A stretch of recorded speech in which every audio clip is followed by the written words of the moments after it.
Boa tarde, irmãos. Eu sou Israel, servo de Cristo, membro aqui da Primeira Igreja Batista Bíblica de Vitória da Conquista e atualmente estudante no Seminário de Teologia no Instituto Bíblico Peniel, na cidade de Jacutinga, em Minas Gerais. E hoje eu tenho o prazer de estar aqui para trazer uma reflexão na palavra do Senhor. E é uma alegria para mim ter essa oportunidade e eu espero que o Senhor nos conduza nesse momento. Vamos ler uma passagem que se encontra em Mateus, capítulo 16, nos versículos 24 e 25. Assim diz a palavra. Então, disse Jesus aos seus discípulos: Se alguém quiser vir após mim, renuncie-se a si mesmo, tome sobre si a sua cruz e siga-me. Porque aquele que quiser salvar a sua vida, perdê-la-á. E quem perder a sua vida por amor de mim, achá-la-á. Senhor Deus, grandioso Pai, louvado seja teu nome. Eu te agradeço pela tua palavra revelada a nós, agradeço pelo teu sustento, porque o Senhor nos dá a cada dia o prazer de viver e fazer tudo para glorificar o Senhor. Peço que conduza esse momento, que tudo seja feito para honrar, para glorificar o teu nome, em nome do Senhor Jesus. Amém. Hoje eu quero falar sobre qualidade de vida e a obra missionária. Nós vamos fazer isso vendo um pouco sobre o que é qualidade de vida e como ela se relaciona com a obra missionária através da história de Neemias. Então nós vamos, em alguns momentos, avançar e regredir na história para entender um pouco essa relação e saber o que deve ser considerado importante por nós cristãos para que possamos servir ao Senhor. Qualidade de vida. Isso parece que teria uma definição fácil. Quando pensamos em qualidade de vida, aparentemente todos sabem do que se trata. Mas o que seria isso? Isso normalmente envolve questões relacionadas ao bem-estar físico, ao bem-estar emocional, psicológico e espiritual. Mas pode variar muito de acordo com o lugar, de acordo com a cultura, de acordo com cada pessoa e até mesmo de acordo com o tempo em que se fala sobre isso. Se nós perguntarmos alguém nesse tempo em que nós vivemos hoje, normalmente as pessoas associariam a qualidade de vida ao acesso a bens como saúde, educação, moradia, saneamento básico, lazer, e poderia até envolver questões subjetivas, como liberdade de expressão, liberdade de opinião, liberdade de culto. Então, é algo que pode envolver muitas coisas, dependendo da visão que cada um tem sobre o que é importante na vida. Mas, se nós pensarmos no contexto em que nós vivemos atualmente, nós percebemos que há aqueles que consideram mais o lazer e outros consideram mais o acesso à saúde. E eu comecei a pensar nisso alguns dias atrás, porque eu estive lá em São Paulo e no caminho entre a rodoviária e a casa de alguns dos meus familiares, eu peguei algumas conduções de metrô, e o metrô estava muito lotado. Tinha acontecido um show em São Paulo, e muitas pessoas estavam retornando desse show. E, ao mesmo tempo, também havia aqueles que estavam voltando de um jogo do Corinthians. Então, tudo ao mesmo tempo, acabou acontecendo um movimento muito maior do que o de costume no metrô, e eu, com minha mala, era uma mala pesada, então eu tive que ir encontrando espaço ali no metrô, e quando eu encontrei um lugar lá dentro que eu pude ficar, um bom lugar em pé com a mala, como estava muito cheio, eu estava sozinho, então eu fiquei ouvindo as conversas ali das pessoas. E eu vi dois homens conversando. Um deles perguntou ao outro: para você, o que é qualidade de vida? E ele respondeu assim: bom, qualidade de vida para mim é ter a minha casa, é poder ir aos jogos do meu time e poder viajar quando eu quiser. E eu fiquei pensando, ele considerou moradia e lazer. Mas eu fiquei analisando e pensando, no caso, nós cristãos, o que nós devemos valorizar, o que devemos considerar importante para dizer o que é qualidade de vida para nós. Será que nós temos valorizado o que realmente importa? O que realmente Deus quer que seja importante para nós? Será que nós valorizamos mais o nosso bem-estar ou uma vida que glorifique a Deus? e que seja usada para alcançar almas, para alcançar pessoas para Cristo. Então, eu fiquei imaginando, pensando em alguns exemplos bíblicos que nós percebemos de pessoas que abriram mão de coisas boas que elas tinham, coisas materiais, e preferiram servir a Deus, preferiram fazer aquilo que agradava ao Senhor e que era da boa, perfeita e agradável vontade de Deus. Nós temos o exemplo de Abraão. Ele vivia em Ur dos caldeus e Deus falou para ele: deixa a tua terra, tua parentela e vai à terra que eu te mostrarei. E Abraão simplesmente deixou tudo para trás e foi fazer aquilo que era a vontade de Deus, embora ele não soubesse exatamente o que seria o fim de tudo isso, o que ele teria à frente nos anos em que ele estaria andando ali no deserto. Ele não via claramente o que aconteceria com ele, mas ele sabia que a vontade de Deus deveria ser seguida, e ele simplesmente obedeceu. Nós temos também o exemplo dos apóstolos de Cristo, em que Jesus chamou para que eles seguissem a Cristo, e eles largaram tudo e seguiram a Cristo. Fizeram aquilo que era humanamente estranho. Humanamente, nós podemos dizer que eles largaram uma vida estável, aquilo que eles tinham, o trabalho que eles tinham, para seguir um homem que prometia algo além desta vida. Alguém olhando isso, alguém que não crê no Senhor, pode achar que isso é uma loucura, mas isso foi a coisa mais sábia que eles fizeram, porque eles abandonaram o que parece certo, mas que na verdade não é, e preferiram seguir aquilo que traz frutos eternos. Eles se tornaram pescadores de homens.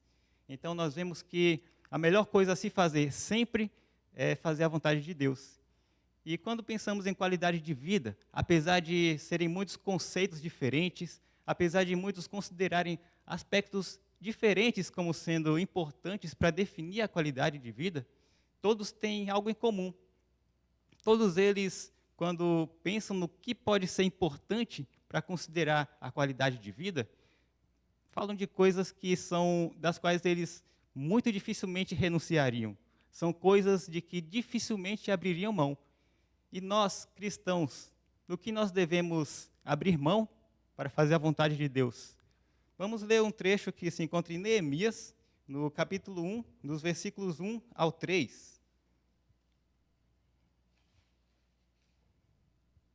Neemias 1, do 1 ao 3, diz assim: as palavras de Neemias, filho de Acalias. Sucedeu no mês de Quisleu, no ano 20º, estando eu em Suzã, a fortaleza, que veio Anani, um de meus irmãos, ele e alguns de Judá, e perguntei-lhes pelos judeus que escaparam e que restaram do cativeiro e acerca de Jerusalém. E disseram-me: os restantes, que não foram levados para o cativeiro, lá na província estão em grande miséria e desprezo, e o muro de Jerusalém fendido, e as suas portas queimadas a fogo. Nesse tempo, Neemias, o judeu Neemias, vivia no Império Persa. Ele vivia no palácio do rei. O Império Persa, naquele tempo, era o maior império que existia. Havia dominado muitos povos, muitos territórios, muitas regiões, incluindo a região de Israel. Então, aquela região da Judéia, a região onde vivia o povo de Deus, foi dominado pelo Império Persa. Mas Neemias vivia no palácio do rei, como copeiro. Naquele tempo, qualquer coisa que alguém fizesse que desagradasse o rei no Império Persa, era motivo fácil de morte. Era pena de morte por coisas simples que fizessem que não fossem do agrado do rei. Então, para alguém conviver com o rei e ter um cargo como o de Neemias, era preciso muita confiança. Mas o que Neemias fazia? Ele era copeiro. Então, toda bebida que chegava até ao rei, primeiro passava por Neemias. Ele provava para saber se aquilo realmente não estava envenenado, se aquilo seria saudável ou não ao rei, se poderia levar perigo de morte. Mas por que tanto cuidado? O Império Persa, o maior daquele tempo, era muito visado. Se o rei tinha muito poder, então naturalmente tinha muitos inimigos. Então, a qualquer momento, alguém poderia conspirar contra o rei e tentar tirar sua vida. Então, Neemias, como copeiro, era aquele que protegia a vida do rei. Se ele tomasse alguma bebida que chegasse até ele, que estivesse envenenada, então Neemias seria a vítima no lugar do rei. Então seria uma posição que Neemias ocupava, que era de muita confiança do rei. Porque se Neemias fosse mal intencionado, ele poderia facilmente fazer algo ali que pudesse enganar o rei e levá-lo à morte. Então, Neemias, judeu, conseguiu muita confiança do rei persa. E olha que privilégio. Ele convivia regularmente com o rei, ele se encontrava todos os dias com o rei. Isso não era algo simples, ainda mais naquele tempo em que o rei tão poderoso era o rei do maior império que existia naquele tempo. Então, Neemias ocupava uma posição de privilégio, ele tinha coisas muito boas, ele tinha uma alta qualidade de vida. Só que Neemias, ele se preocupava com algo além disso. Ele vivia em Jerusalém antes de ir ao Império Persa. Então ele se preocupava com o seu povo que ainda estava ali. Naquele tempo, muitos do povo de Israel e de Judá foram levados para o cativeiro e alguns ficaram em Jerusalém. E Neemias se preocupava com eles. Então ele recebeu a visita do seu irmão Acalias e outros que vieram de Jerusalém. Então Neemias, tendo aquela vida com tanto privilégio, convivendo com o rei persa, ele se preocupa com Jerusalém e pergunta como está o povo que restou do cativeiro, o povo que ainda estava em Jerusalém. E as notícias que ele recebe não são boas. Acalias diz a ele que os judeus que escaparam, que restaram do cativeiro, que estavam em Jerusalém, ele diz no versículo 3, os restantes que não foram levados para o cativeiro, lá na província estão em grande miséria e desprezo. E o muro de Jerusalém, fendido, e as suas portas queimadas a fogo. Que sofrimento Neemias deve ter passado, apesar de ele viver tão bem no Império Persa, vivendo no palácio do rei, tendo contato direto com o rei todos os dias, ele estava triste, porque soube que o seu povo em Jerusalém estava em desprezo e em miséria. Então ele se preocupa com o seu povo, e ele se coloca diante de Deus com jejum e oração. Ele reconhece os seus próprios erros, reconhece os erros do povo, e se coloca diante de Deus à disposição para que ele fosse usado na reconstrução de Jerusalém. Jerusalém estava destruída, não apenas o seu povo, mas os muros estavam destruídos, as casas haviam sido destruídas, e Neemias viu a necessidade de ser útil na reconstrução dos muros. Então ele toma uma atitude corajosa, uma atitude louvável de se colocar diante do rei e pedir para que ele fosse até Jerusalém para reconstruir o templo, reconstruir os muros de Jerusalém. E ele consegue graça diante do rei e consegue a permissão para que fosse até Jerusalém para reconstruir os muros. E que confiança que o rei tinha em Neemias. Então, Neemias, sendo íntegro em meio a um povo ímpio, conseguiu confiança do rei e até autorização para que fosse até Jerusalém para reconstruir os muros. E o que acontece em seguida é que Neemias vai a Jerusalém. Nós vamos ler agora um trecho que está no capítulo 2 de Neemias. O capítulo 2, nos versículos 17 e 18, dizem assim: Então lhes disse, bem vedes vós a miséria em que estamos, que Jerusalém está assolada, e que as suas portas têm sido queimadas. Vinde, pois, e reedifiquemos o muro de Jerusalém, e não estejamos mais em opróbrio. Então lhes declarei como a mão do meu Deus me fora favorável, como também as palavras do rei, que ele me tinha dito. Então disseram, levantemo-nos e edifiquemos, e esforçar as suas mãos para o bem. Aqui agora Neemias já fala ao seu povo em Jerusalém, aquele povo que estava em desprezo, que estava em miséria, que estava em opróbrio. Ele diz, vamos reconstruir o muro de Jerusalém, e não estejamos mais nessa situação desesperadora. Então o povo se une e reconstrói os muros. Mas por que aqueles muros estavam destruídos? Nós temos agora que voltar no tempo, voltar na história para entender melhor o que aconteceu. No ano de 586 a.C., Jerusalém foi invadida pelos babilônios, que até então era o maior império. Era o maior império daquela época, quando ainda não havia sido dominada pelo Império Persa. Então, o reino de Judá, naquele tempo Israel era dividida. O reino do norte, Israel, e o reino do sul, Judá, com a capital em Jerusalém. O povo do reino de Israel havia sido levado ao cativeiro pela Assíria. E agora, então, o povo de Judá foi levado em cativeiro pela Babilônia. E naquele tempo, quando o povo foi levado em cativeiro, não foi simplesmente capturado, mas a cidade inteira foi destruída. Foi um tempo de desespero para o povo de Judá, para o povo de Jerusalém. Um tempo que até hoje é lembrado como um dos momentos mais tristes da história de Judá, da história de Israel. Então, aqueles muros que significavam segurança em Jerusalém, que protegia Jerusalém dos inimigos, protegia a cidade, havia sido destruído, já não existia praticamente, e o povo estava ao léu, o povo estava livre para que seus inimigos atacassem a qualquer momento. Aqueles poucos que restaram em Jerusalém estavam em perigo. Então, aqueles muros precisavam ser reconstruídos.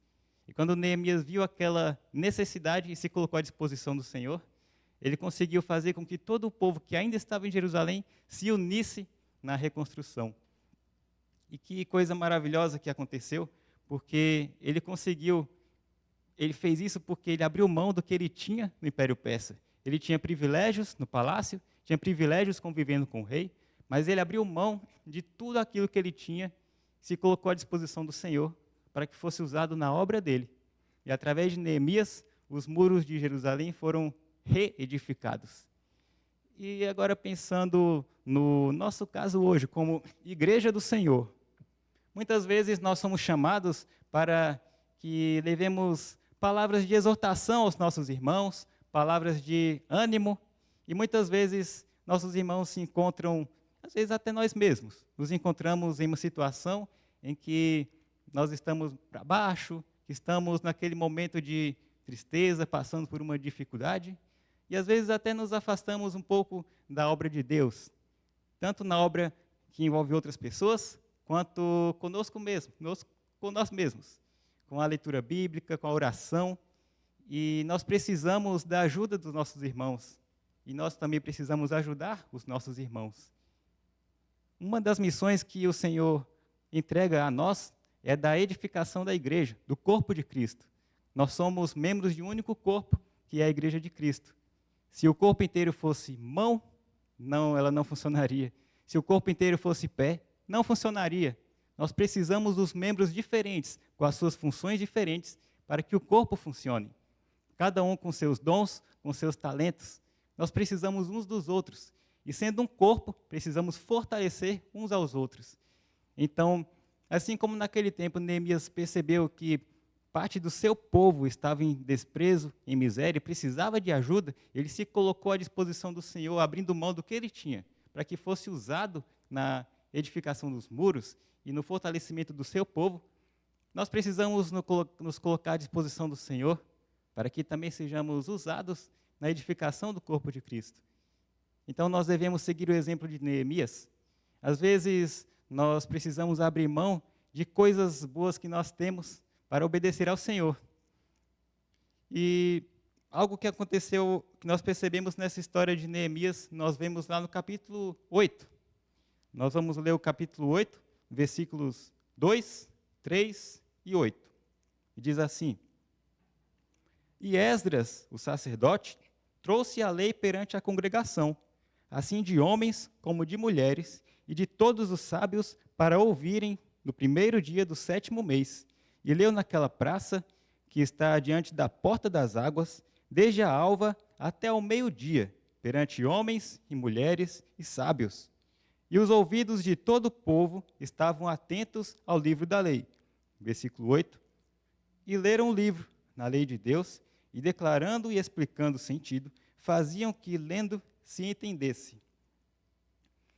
Irmãos, nós temos muitas vezes dificuldades, coisas que nos impedem de nos envolvermos na obra do Senhor. Mas, apesar de nós termos realidades diferentes, muitas pessoas têm uma vida muito corrida, têm muitos compromissos, atividades, muito trabalho, e às vezes acaba deixando de lado a sua função no corpo de Cristo, deixando de lado aquilo que o Senhor tem preparado na sua obra. Mas nós percebemos que, lendo a palavra do Senhor, na verdade, não existe motivo para não nos envolvermos na obra dele. Então, se nós pensarmos, por exemplo, alguém que tem uma vida muito corrida, mas que tem o desejo de falar de Jesus para as pessoas, ela deve dar um bom testemunho onde estiver, e assim as pessoas vão querer saber por que você é diferente. Então é uma oportunidade de compartilhar da palavra do Senhor. Nós percebemos que qualquer dia a dia, qualquer vida que a pessoa tenha, qualquer vida que você ou que eu tenhamos, pode ser usada para glorificar a Deus, falando de Jesus. Mas tem muitas pessoas que também dizem, mas eu não tenho um chamado para ir até algum lugar para anunciar a palavra do Senhor, eu não tenho um chamado missionário. Mas a palavra de Deus diz, Jesus disse, ide por todo o mundo, pregai o evangelho a toda criatura. Essa não é uma ordem só para alguns do corpo de Cristo. É uma missão de todos nós.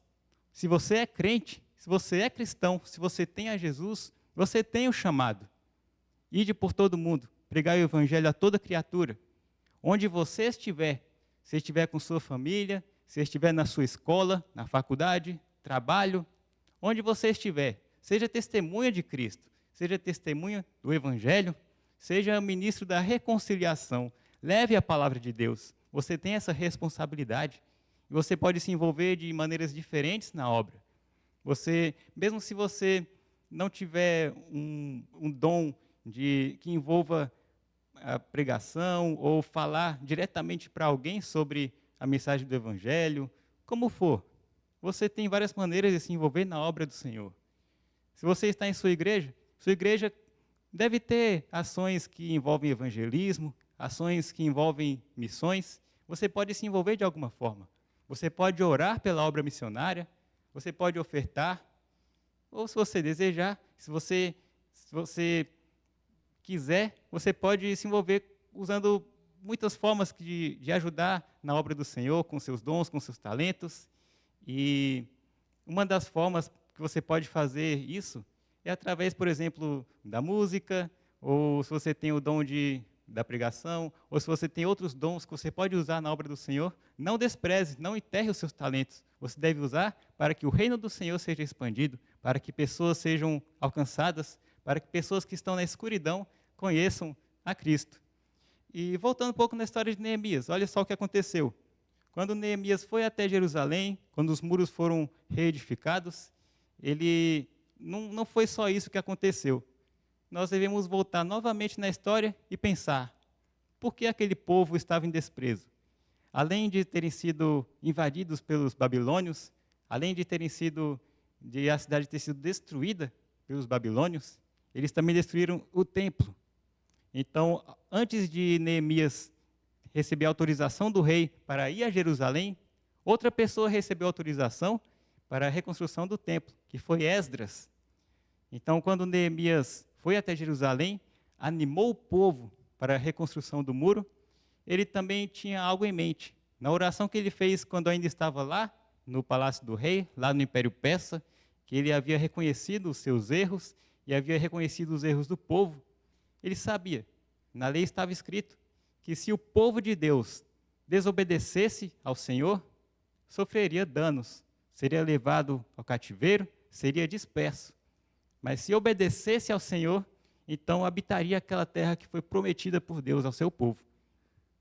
Então, se o povo estava em cativeiro, é porque havia desobedecido ao Senhor. Então, depois que reconstruíram o muro, houve a leitura da lei, a leitura da palavra de Deus ao povo. E Esdras, o sacerdote, fez a leitura. E eles explicavam ao povo de uma maneira que se entendesse a lei. Então, o povo voltou ao Senhor, voltou a servir ao Senhor com alegria. Então, naquele momento, houve uma retomada da lei de Deus, houve uma retomada daquilo que nunca deveria ter saído de Israel, que nunca deveria ter saído do povo de Deus, que é a obediência ao Senhor. Então, nós percebemos que Neemias, por abrir mão daquilo que ele tinha no Império Persa, da qualidade de vida que ele tinha no Império Persa, ele se colocou à disposição do Senhor e, por isso, depois da reedificação do muro, o povo voltou ao Senhor. Tudo isso por causa da obediência de uma pessoa, da obediência de Neemias, que se colocou à disposição do Senhor, e junto de outras pessoas que também serviam a Deus, levou o povo a conhecer a lei do Senhor. Então, que coisas grandiosas podem acontecer por causa da nossa obediência a Deus. Se você acha que não tem o chamado missionário, na verdade você tem. Então, se envolva. Eu estava falando antes sobre o que seria a qualidade de vida, e agora eu quero concluir falando novamente sobre isso. Qualidade de vida, na verdade, não é apenas envolvendo coisas materiais, como o que havíamos dito, de acesso à saúde, acesso ao lazer, acesso ao saneamento básico, educação. A verdadeira qualidade de vida é aquela que você tem quando recebe a vida abundante prometida por Jesus Cristo, a vida abundante oferecida por Cristo. Quando você recebe essa vida abundante, a sua vida é completamente outra. E Jesus disse que aquele que obedece ao Senhor o ama. Se você ama a Cristo, se você ama a Deus, então você deve obedecê-lo. E o que Jesus disse? Ide por todo mundo, pregai o evangelho a toda criatura. Então, ore pela obra missionária, envolva-se com a sua igreja, oferte, vá aos campos, porque há muitas pessoas que ainda não ouviram falar de Cristo, e elas precisam de você, precisam de mim, precisam de cada um que tenha a Cristo, para que elas sejam tiradas da situação em que se encontram. Assim como alguém um dia falou para você sobre Cristo, você precisa falar de Cristo para alguém. Alguém precisa ouvir de você. Muitas pessoas estão em trevas, estão em morte, mas elas precisam ouvir da esperança que você e eu temos, a esperança que está em Cristo, porque somente Ele nos dá a vida, vida em abundância. Então, eu quero concluir falando isso novamente, para que fique em nossas mentes e que não esqueçamos.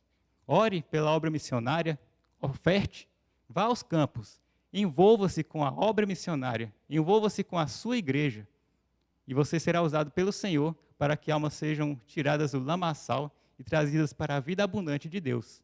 Então, que se coloque à disposição do Senhor e que Deus te abençoe.